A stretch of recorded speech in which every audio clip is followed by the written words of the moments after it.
Wise men, Magi, stargazers, kings. They came from the east, observing constellations. The stories being told and retold, capturing imaginations, holding our attention throughout the generations. Replete with knowledge, wealth, status, clothed with splendour, with regal greatness, they saw something written in the night skies, something significant that caught their attention. The arrival of one of which the heavens took note, of one for whom the silent stars spoke.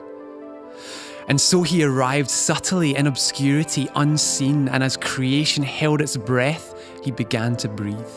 And so these Magi, reading the skies, set out on a journey, leaving all else behind, looking for royalty, looking for a king, looking for the one who made the stars sing. And they found the child without a palace, without fine clothes or kingly food.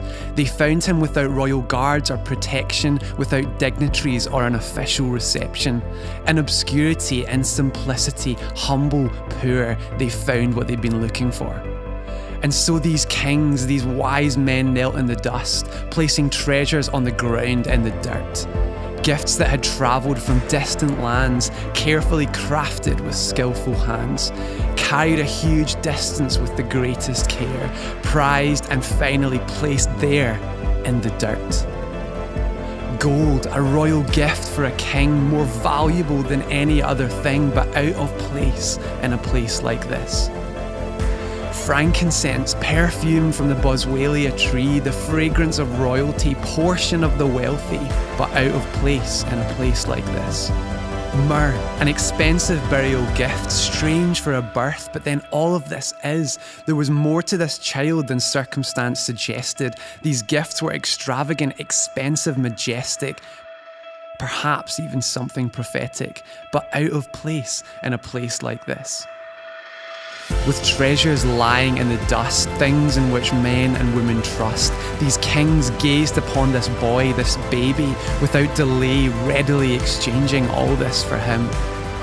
More valuable than gold, frankincense and myrrh, more valuable than any treasure in this world. The child grew to become a man who would live and teach like no one else had, kind to the broken, the hated and the despised, strong with those who thought themselves wise, yet killed and buried though innocent of wrong.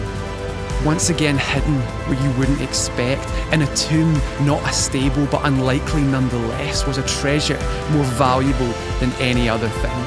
Like the first breath of the baby in the stable in the dark, life came into the tomb, his body, his heart.